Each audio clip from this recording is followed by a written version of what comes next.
You're listening to Systemic Error Podcast.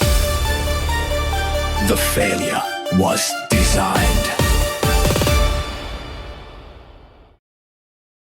Maggie Haberman stops podcaster cold with new Trump revelation, based on an article by Daniel Hampton.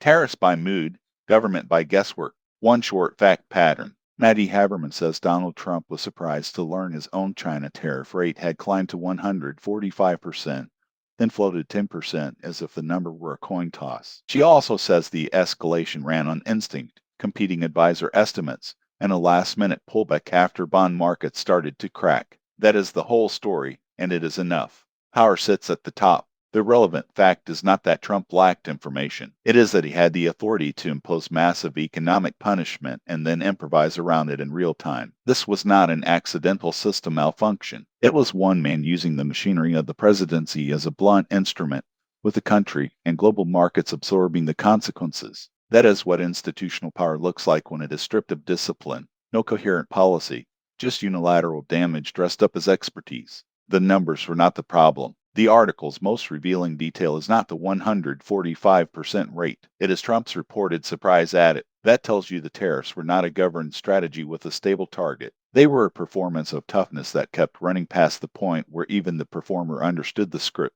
Calling that instinct flatters it. Instinct implies judgment. This was impulse with a seal on it. Advisors as cover, not constraint. Peter Navarro, Scott Bessent, and Howard Lutnick appear here less as competing minds than as props in a system built to rationalize whatever Trump feels like doing. When a president can wave away figures he does not like and reach for Natalie Harp, the human printer, the point is not confusion.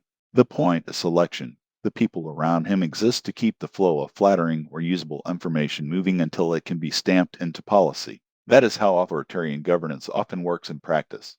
The leader keeps the final say, and everyone else spends their time laundering his preferences into procedure.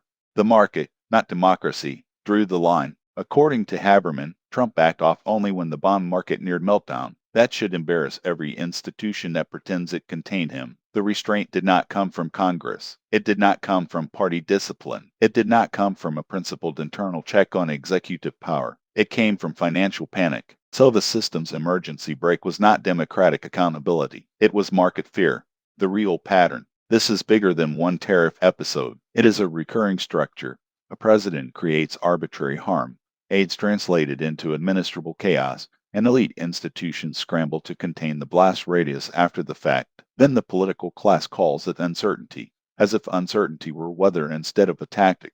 Haberman's account matters because it strips away the myth of coherent right-wing economic statecraft. What remains is raw executive whim, insulated by loyalists, corrected only when the damage threatens capital. That is not policy. It is power without competence, and everyone else is made to live inside it.